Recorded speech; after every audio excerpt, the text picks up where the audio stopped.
Assalamualaikum teman-teman, jumpa lagi di Ngobeng, ngobrol bareng di podcast SMK BTB Juwana. Bersama saya Farul Rozi dan saya Dia Sabrina. Kali ini kita kedatangan tamu spesial dan akan membahas tentang sex education. Yuk langsung aja kita check it out.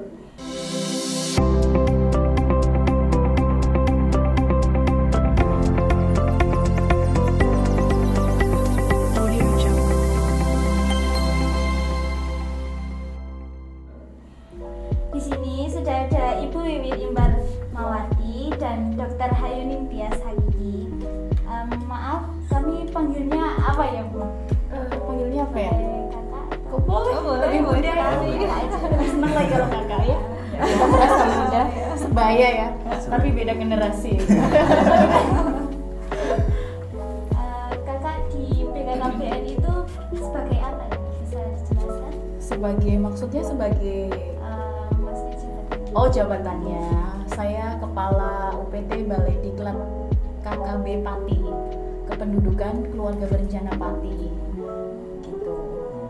Kalau Dokter Hayun ini pegawai di situ juga di Nah, kalau Saya analis obat di TU, itu saya baru aja pindah mutasi ya Bu ya, bulan Januari ini karena mengikuti suami. Kalau sebelumnya saya di perwakilan BKKBN Provinsi Jawa Tengah di bidang KBKR. Jadi kalau KBKR itu kepanjangannya itu Keluarga Berencana dan Kesehatan Reproduksi. oh iya, Bu, ngomongin soal BKKBN itu apa sih, Bu? Kan banyak yang nggak tahu gitu. iya. Apa? Pasti di kalangan remaja banyak BKKBN itu pasti taunya alat kontrasepsi, ya kan? Iya. Iya. Di generasi milenial, zilenial pasti taunya BKKBN itu cuman untuk pasang kontrasepsi kayak gitu kan. Nah, padahal BKKBN itu banyak yang dikerjain deh. Kepanjangannya dulu ya. Kalau BKKBN itu kepanjangannya Badan Kependudukan Keluarga Berencana Nasional. Jadi bukan hanya masalah kontrasepsi, sekarang mengenai kebijakan kependudukan juga dilakukan oleh BKKBN. Jadi programnya BKKBN itu namanya dulu KKBPK, Kependudukan Keluarga Berencana, sekarang udah ganti namanya Program Bangga Kencana. Jadi pembangunan keluarga dan keluarga berencana. Jadi pembangunan keluarga yang didahulukan dulu kependudukannya kan. Nah, sekarang pembangunan keluarga dulu gitu. Seperti apa ya, menyangkut masalah bagaimana mewujudkan keluarga-keluarga berkualitas di Indonesia gitu ya. Terus kemudian ada kebijakan kependudukannya gimana. Kemudian pemasangan alat kontrasepsi juga gitu, metode kontrasepsi. Jadi banyak yang dikerjakan BKKBN gitu. Berarti Bukan. Jadi nanti kalau mau lebih jelasnya harus empat mata bicara gitu. Kalau di podcast nggak selesai nanti ya bicara BKKBN gitu. Nanti melenceng dari topiknya yang tadi gitu kan. Itu intinya seperti itu. Dua anak cukup gitu. Dulu tagline-nya 2 anak cukup. Nah, sekarang 2 anak lebih sehat, berencana itu keren gitu. Karena lebih milenial gitu loh. Jadi lebih dikenal oleh kaum muda. Banyak yang dilakukan BKKBN rebranding dari logo. Dulu kan logonya yang ditahu kan anaknya di tengah, terus bapak ibunya di samping sambil digandeng ya. Sekarang enggak. Jadi logonya itu logo kupu-kupu, love, gini ya, gitu ya. Tapi jangan digini-giniin loh. Ini berarti BKKBN itu lebih diterima oleh anak-anak remaja, milenial gitu. Jadi dia bekerja itu BKKBN dari hati gitu, sepenuhnya gitu. Makanya simbolnya gini, berencana itu keren. Nggak lagi seperti ini ya, gitu. Nah, kan itu tadi sudah dijelaskan program-program BKKBN itu untuk keluarga. Nah, sedangkan untuk remaja itu ada nggak? Oh jelas ada dong. BKKBN itu dari balita, dari remaja, dari lansia diurusin BKKBN. Remaja justru sekarang itu garapan BKKBN lebih fokus ke remaja, karena remaja itu kan nanti berencana mau menikah ya, jadi calon balon pengantin, bener nggak? Iya benar. Iya kan, pasti Mbak berencana. Jadi 4 siklus tahapan yang harus dilalui remaja kan itu ya. Jadi BKKBN itu punya program yang khusus menangani remaja, itu namanya program genre. Genre itu apa? Generasi berencana gitu. Jadi salamnya kayak gini nih ya. Di apa nih artinya? BKKBN itu seorang remaja yang berencana itu harus menjauhi 3 hal nih ya. 1, tidak menikah di usia muda. Yang kedua, menghindari seks sebelum menikah. Yang ketiga, menjauhi nafsa. Jadi katakan tidak pada 3 hal: pernikahan dini, seks sebelum nikah, yang ketiga nafsa gitu. Salahnya gini. Ya gini. Genre. Gini ya, genre gitu. Logonya genre gini juga sih. Iya. Gitu. Genre. Jadi dibentuk di sekolah, ada jalur namanya jalur pendidikan dan jalur masyarakat. Jadi itu ada di wadah-wadah di sekolah ya, namanya Pusat Informasi Konseling Remaja. Itu dari, oleh, dan untuk remaja sendiri. Nah itu tempatnya di sekolah. Jadi itu sasarannya remaja usia 10 sampai 24 tahun. Jadi bisa di jalur masyarakat seperti Karang Taruna, bisa di jalur pendidikan dari tingkat SMP sampai perguruan tinggi. Jadi biasanya kan remaja-remaja itu kan kalau mengalami pubertas ya Bu Dokter ya, biasanya kan mengalami perubahan baik fisik maupun emosinya. Ketika dia pubertas mungkin ada gejolak yang lain dari yang biasanya seperti dulu. Nah itu biasanya kalau lagi jatuh cinta, lagi punya masalah, nah itu biasanya enaknya ngomongnya ke remaja. Makanya dibentuklah PIK remaja. Jadi konselornya juga dari remaja, terus petugas-petugasnya yang ada di PIK itu juga remaja. Jadi lebih tahu seperti apa sih remaja. Jadi enak gitu loh ngomong dengan remaja gitu. Kalau di sekolah kan biasanya ada guru BK. Nah ini kalau di PIK ini semuanya remaja, dari, oleh, dan untuk remaja gitu. Jadi lebih nyaman gitu, lebih terbuka, lebih enak kalau ngomong dengan remaja. Nah itu gunanya untuk mewujudkan generasi yang berencana, sehat, cerdas, dan ceria untuk persiapan melanjutkan pernikahan setelahnya gitu, setelah remaja gitu. Jadi bekalnya di situ dibahas gitu. Ada mengenai sex education, kesehatan reproduksi, kemudian nafsanya juga dibahas. Pokoknya yang ada di PIK remaja itu harus dibekali tentang materi-materi itu. Jadi ketika dia memberikan edukasi ke teman-teman remajanya, dia udah tahu, paling tidak si remajanya, teman-temannya, ya seperti itu ya bahayanya. Nah itu seperti itu, tujuannya PIK itu seperti itu. Iya, remaja sendiri, bukan orang tua ya. Jadi 10 sampai 24 tahun remaja yang belum menikah gitu. Berarti misalnya kalau saya punya masalah gitu, terus cerita itu bisa Bu? Bisa banget tentunya. Datang ke PIK remaja sambil nongkrong, terus kemudian sambil cerita-cerita lepas, itu kan paling tidak kita udah plong gitu ya kalau udah cerita. Bener kan? Kalau masalah dipendem gini kan sesek gitu loh. Dia kalau jatuh cinta ngomong, pernah jatuh cinta belum? Belum. Belum 5 kali ya. Kalau 2 kali udah ya dia ya. Itu Belum pasti 5 ngomongnya kali. ke temennya kan. Nggak mungkin ke ibunya, bener nggak? Iyalah pasti. Jadi lebih enak kalau ngomong dengan temennya. Nah kalau temennya itu udah tahu tentang berbagai hal masalah kespro ya, kesehatan reproduksi, tentunya tentang genre, itu pasti dia akan memberikan informasi yang benar gitu loh gitu. Jadi diharap remaja itu bisa mengerti tentang bahayanya seks sebelum menikah seperti apa, terus kemudian bahayanya memakai nafsa seperti apa, merokok seperti apa, itu udah tahu kayak gitu loh. Terus caranya mengadakan PIK di sekolah itu gimana ya? Iya, itu harus dibentuk dulu.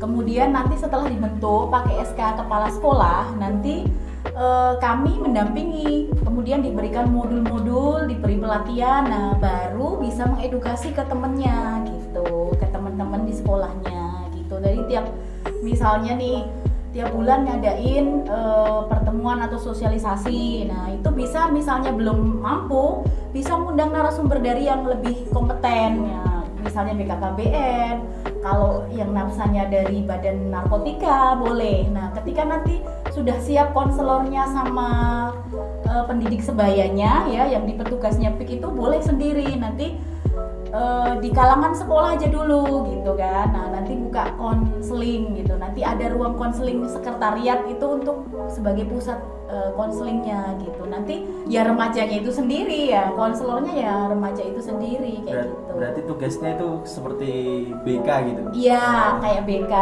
gitu. Ada pendidik sebaya, ada konselor sebaya gitu. Yang konselor nanti tugasnya memberikan konseling. Kalau yang pendidik sebaya nanti memberikan informasi, edukasi dan komunikasi kepada teman-teman sebayanya gitu.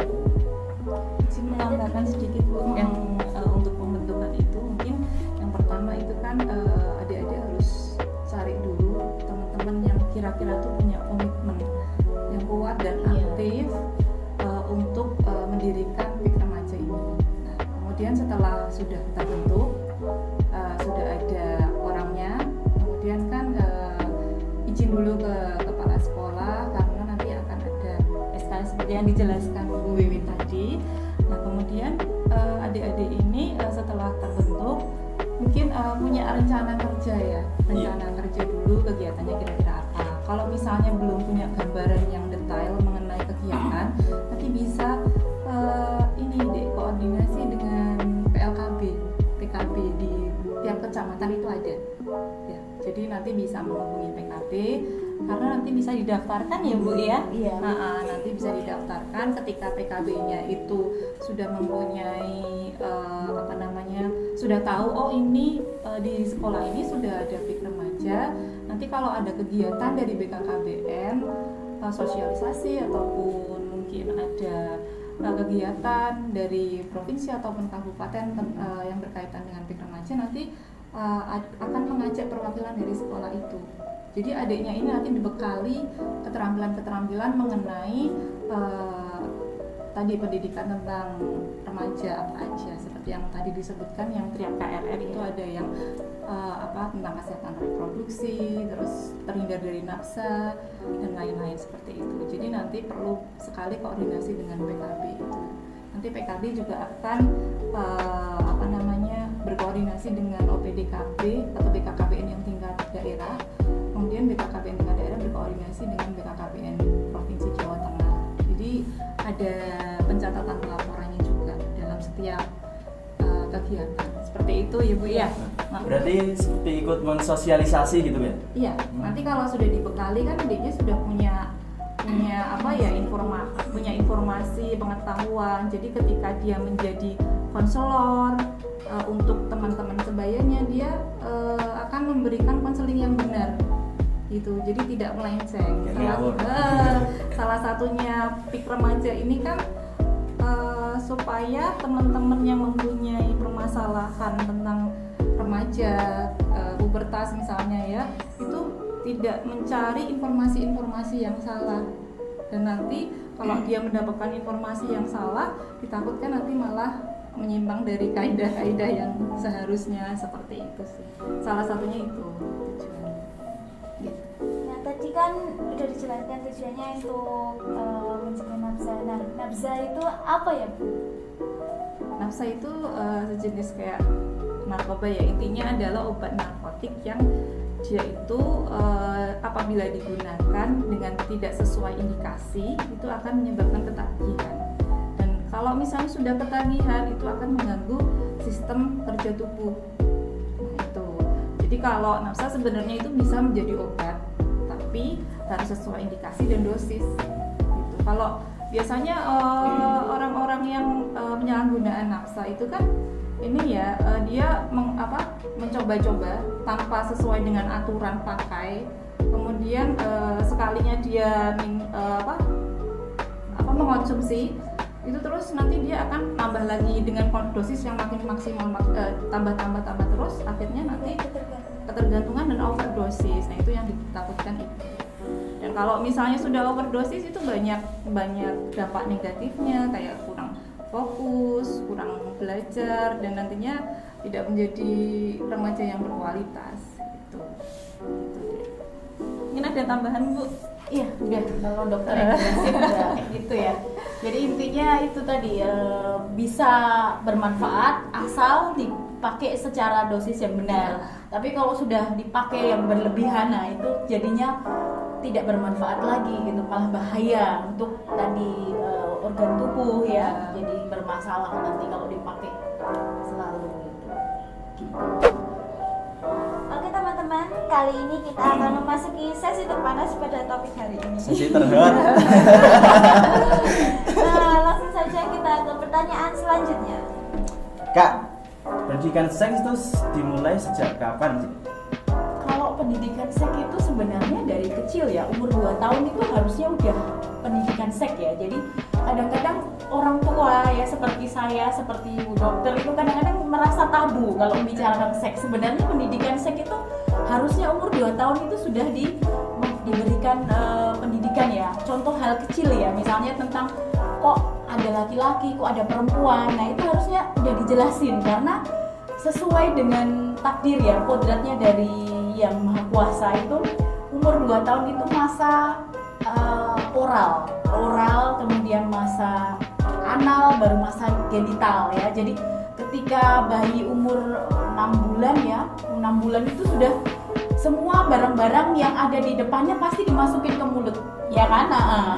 Apapun itu, jadi dia tidak pandang bulu, misalnya ini ada pisau, ada barang yang kotor pasti dimasukkan ke dalam karena itu sudah masanya. Nah dari situ ketika sudah umur 6 tahun dia sudah mulai memperhatikan jenis kelaminnya, alat kelaminnya. Nah itu harusnya sudah mulai diajarkan kenapa sih ada laki-laki, kenapa ada perempuan, kenapa kalau laki-laki kencing berdiri, kenapa perempuan harus seperti ini, kenapa beda alat kelaminnya, itu harus dijelaskan mulai dari situ. Kemudian yang ada di dalam baju ya, yang ditutupi baju itu harus tidak boleh disentuh oleh siapapun ya, kecuali dirinya sendiri gitu. Nah itu untuk menghindari pelecehan seksual, kekerasan seksual. Nah ketika nanti remaja itu baru lebih dalam lagi bagaimana tidak melakukan seks sebelum menikah kayak gitu, bahayanya seperti apa. Nah menjaga sistem reproduksi, organ reproduksi itu seperti apa. Nah jadi kalau bicara tentang seks edukasi itu bukan berarti bagaimana cara melakukan hubungan seksual antara perempuan dan laki-laki, bukan. Nah ketika bicara seks education ke remaja sebenarnya udah terlambat gitu. Harusnya dari kecil gitu, supaya untuk menghindari tadi pelecehan seksual, kekerasan seksual kayak gitu. Jadi sederhana itu dulu gitu. Oh organ kelamin perempuan seperti ini, laki-laki seperti ini, kenapa ada laki-laki, kenapa ada perempuan. Nah itu harus dijelasin. Dan penyebutan organ reproduksi itu biasanya yang bikin malu ya. Kan biasanya kalau orang tua kan misalnya nih organ laki-laki ya disebut burung misalnya, harusnya dijelasin penis gitu, itu nggak apa-apa, harusnya memang harus seperti itu gitu. Jadi kita nggak ketawa gitu loh ya. Itu kalau dari kecil udah ditanamkan seperti itu insya Allah nanti semakin bertambah umur ke remaja semakin tahu, oh seperti ini ya, prosesnya seperti ini, fungsinya seperti ini, bagaimana cara menjaga. Nah gitu ya. Jadi ketika nanti remaja ada loh yang nanti remaja baru bicara tentang pendidikan seks, dia itu nggak ngerti, mungkin ketika dia di keluarga itu nggak pernah bicara tentang mimpi basah, nggak pernah. Nanti ketika remaja ya baru berhubungan ya, mungkin karena dia sudah hormon jatuh cintanya itu sudah mulai muncul. Nah ketertarikan dengan lawan jenis, akhirnya dia melakukan hubungan seksual pertama kali, terus dia hamil, kaget karena dia nggak ngerti. Meskipun melakukan hubungan seksual baru pertama bisa hamil karena dia nggak pernah dijelasin gitu loh. Nah itu gunanya berbicara tentang pendidikan seks. Jadi supaya tahu tuh remaja, oh fungsinya ini, prosesnya seperti ini, bagaimana cara menjaga. Akhirnya dia bisa abstinen, artinya tidak melakukan hubungan seksual sebelum menikah gitu. Mungkin ada tambahan dari Bu Dokter? Saya setuju juga dengan Bu Wiwit bahwa pendidikan seks itu bukan hanya berkaitan dengan pendidikan bagaimana itu hubungan seksual antara laki-laki dan perempuannya. Jadi pendidikan seksual itu secara komprehensif ya tentang kesehatan reproduksi.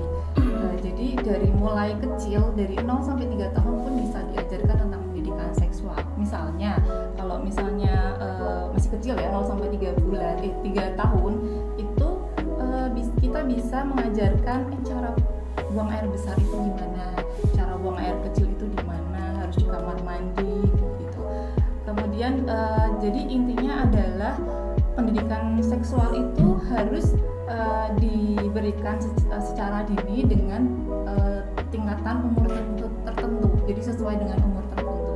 Misalnya kalau umur 10 sampai 12 tahun itu kan sudah memasuki pubertas ya, kita juga sebagai orang tua itu juga harus mengajarkan kira-kira kalau pubertas itu terjadi apa ya, ada mimpi basah, ada menstruasi. Nah itu diajarkan sebelum dia mengalami itu, supaya nanti ketika dia terjadi dia takutnya nggak ngerti apa-apa, tiba-tiba dia takut kok aku kayak gini ya kan gitu kan, misalnya mimpi basah ya kok kayak gini ya kan gitu, terus mau ngomong sama orang tua malu ya Bu ya, benar. kayak gitu. Terus maaf juga ya kalau misalnya tanda-tanda pubertas itu kan ada ininya, kalau laki-laki kan bidang ya, apa baunya, terus suaranya jadi berat, kalau perempuan ada menstruasi, kemudian mulai ada terbentuk badannya itu seperti biola, pinggangnya kan mengecil, panggulnya membesar kan, Gitar Spanyol ya. Terus laki-laki perempuan juga gitar butut ya. laki-laki perempuan juga tumbuh bulu kemaluan kan gitu kan. Nah itu kok aku ada ini ya kan, takut mengatakan itu, takutnya itu kelainan kan, seperti itu kan. Jujur saja ya Bu ya, waktu remaja saya takut Bu ada bulu itu Bu, karena nggak tahu kan kayak gitu kan, karena nggak diajari. Nah itu sih untuk supaya kalau misalnya dia sudah terlanjur terjadi seperti itu, terus dia browsing sendiri, terus masuknya di tempat browsing yang tidak bisa dipertanggungjawabkan, misalnya malah di situs-situs yang maaf pornografi, itu malah dia akan akhirnya apa?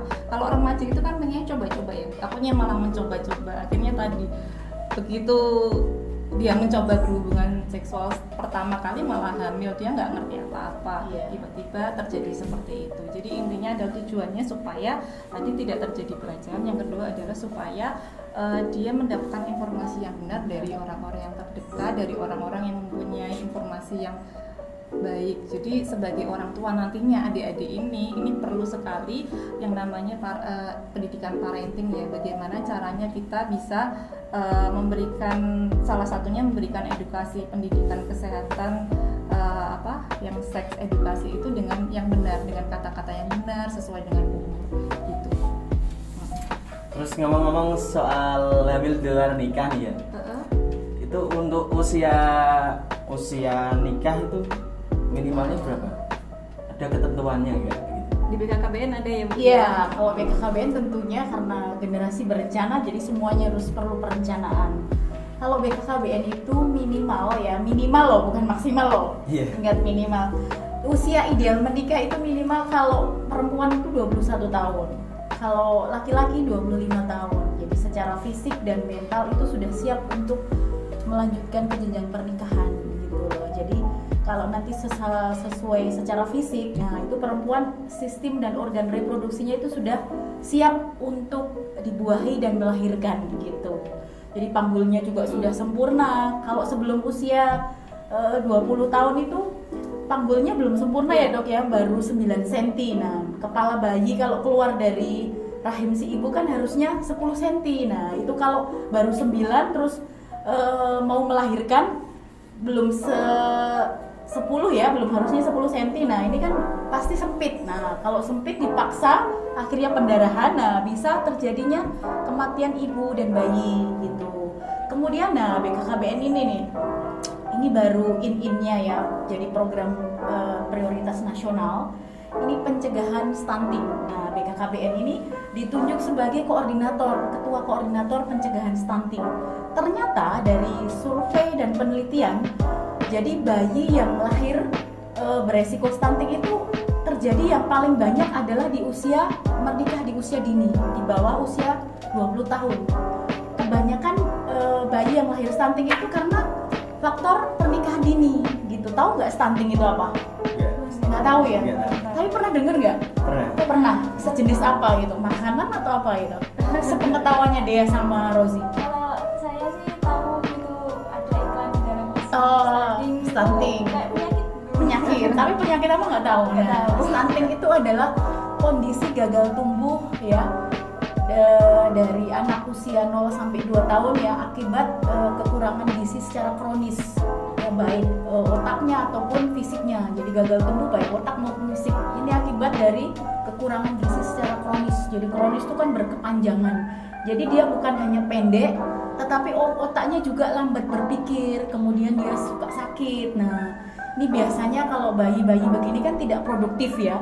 Artinya nanti ketika dia besar ya seperti itu gitu. Jadi stunting itu tidak bisa diobati, tetapi bisa dicegah. Salah satunya dengan cara itu tadi, tidak menikah di usia dini ya. Di usia 20 tahun, maksudnya di bawah usia 20 tahun. Karena bayi yang lahir dari si ibu yang umurnya kurang dari 20 tahun itu untuk melahirkan bayi stunting itu lebih besar gitu. Kemudian mengoptimalkan di masa 1000 hari pertama kehidupan. Jadi ketika nanti dia sama Rozi mau menikah, itu jangan hanya priwetnya yang diutamakan ya. Biasanya kan orang mau menikah, berapa maharnya, pestanya di mana? Harusnya persiapkan prekonsepsi namanya. Jadi laki-lakinya juga begitu, perempuannya juga begitu. Jadi ketika mau menikah, apa yang harus dipersiapkan? Jangan priwetnya dulu, baju pestanya gimana, ya kan? Biasanya gitu. Untuk Dea nih, nanti ketika mau menikah, umurnya harus sudah ideal ya secara fisik. Kemudian dites dulu nih, tes namanya tes apakah dia itu punya anemia apa enggak, ya. Anemia itu kekurangan sel darah merah ya. Hemoglobinnya itu dites dulu ya Bu Dokter ya, gitu. Nah, kalau yang ideal itu berapa Bu Dokter?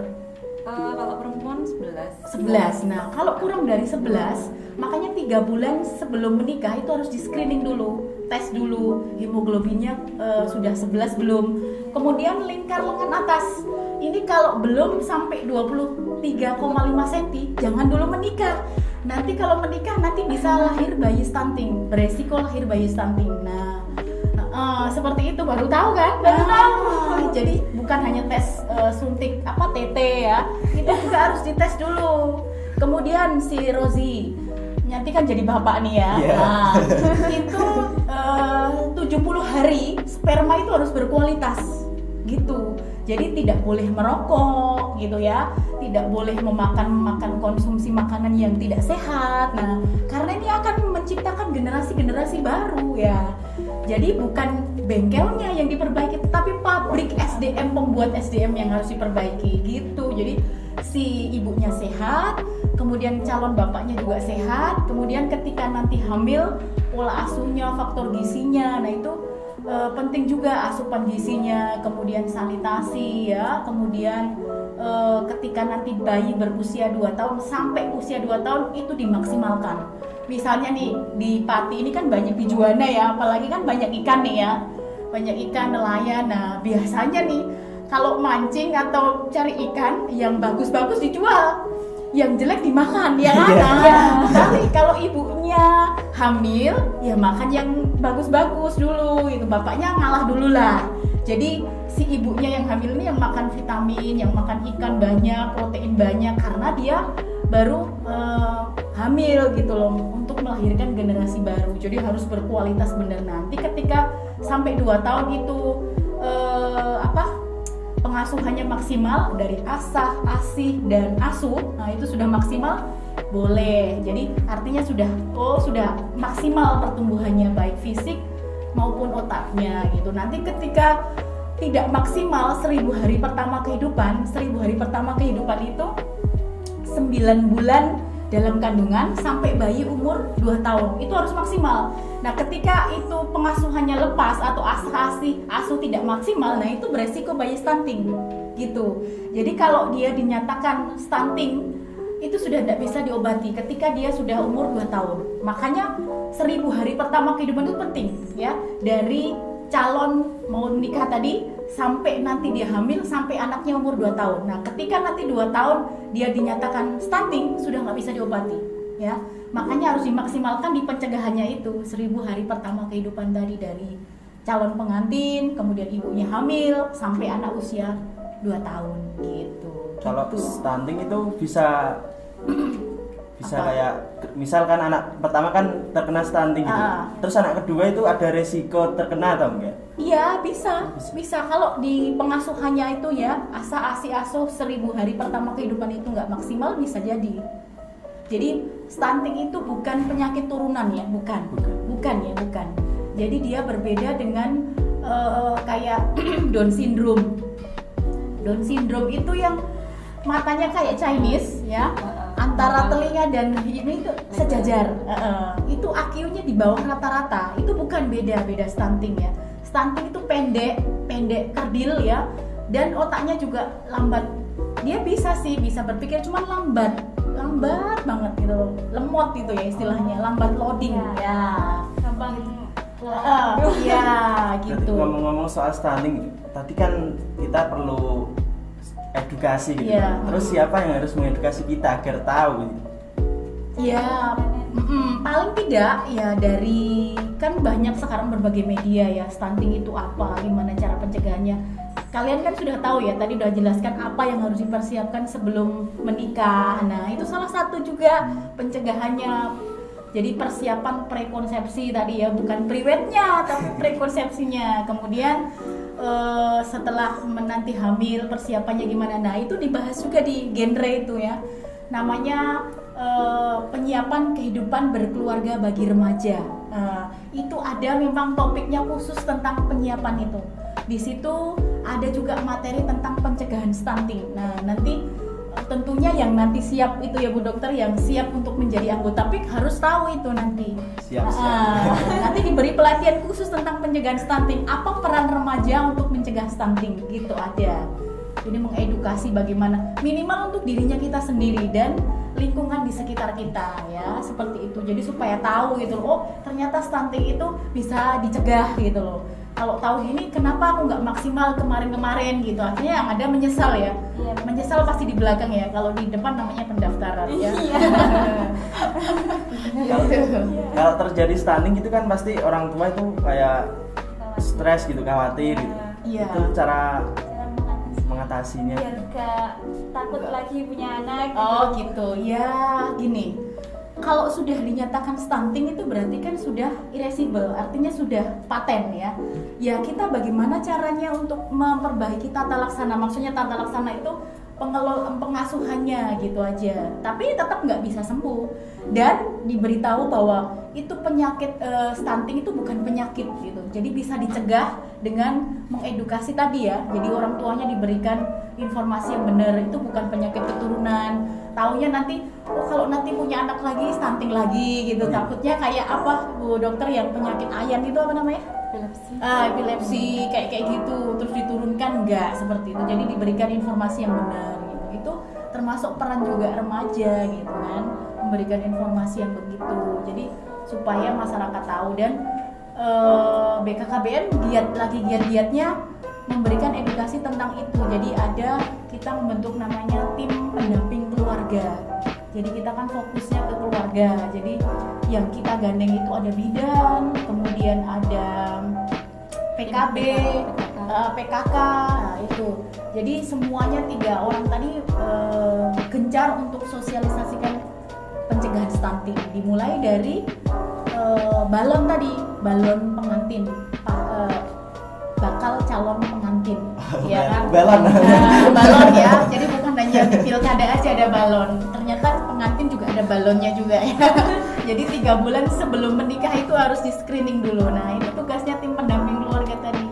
Diperiksa dulu hemoglobinnya, lingkar lengan atasnya, kesehatannya si bapaknya, diberikan informasi yang benar tentang 1000 hari pertama kehidupan tadi, supaya ketika nanti remaja itu mengandung, hamil, tidak melahirkan bayi yang stunting gitu.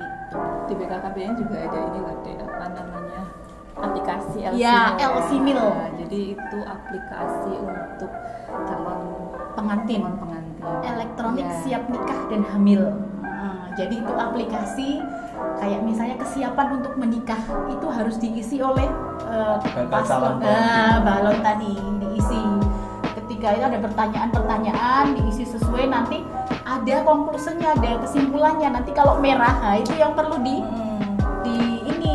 diperbaiki dulu. Ya, maksudnya Dede kan udah mahir ya kalau misalnya download ya, download aplikasi LC Meal. Iya. Itu untuk calon pengantin. Jadi itu bisa menghubungkan calon pengantin dengan tim tadi yang TPK. Jadi TPK fungsinya apa? Fungsinya itu untuk memandu calon pengantin sampai ibu yang punya 2 anak yang 0 sampai 2 tahun itu.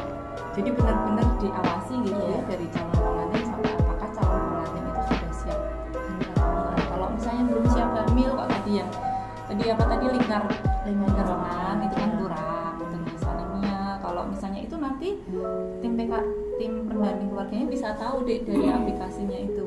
Jadi yang namanya Rozi merokok kan gitu kan. Di situ nanti ada pilihannya merokok atau enggak.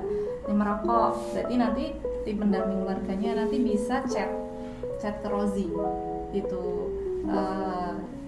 jangan merokok ya, karena merokok gini ada dampaknya untuk misalnya ingin punya anak, program punya anak. Nanti juga punya dia misalnya kok sudah milih lingkar lengannya kurang dari 2-3, nanti dicek sama PKB-nya kayak gitu, ada cek-ceknya atau misalnya kebetulan kok deket dengan rumahnya gitu. Biasanya kalau satu desa itu biasanya deket ya Bu ya, kenal gitu ya, nanti sampai ke rumahnya didampingi ke rumahnya bahwa ini lingkar lengannya masih kurang, berarti kemungkinan asupan gizinya kurang, jadi harus makan makanan yang berkualitas gitu supaya meningkatkan gizi yang baik untuk calon ibunya gitu. Nah tadi kan banyak yang bilang PKB. Nah PKB itu apa ya Bu? PKB. Oh, petugas keluarga berencana. Jadi dia PKB itu tugasnya memberikan informasi tentang program BKKBN, tentunya program Bangga Kencana di tingkat lini bawah. Lini bawah itu masyarakat langsung.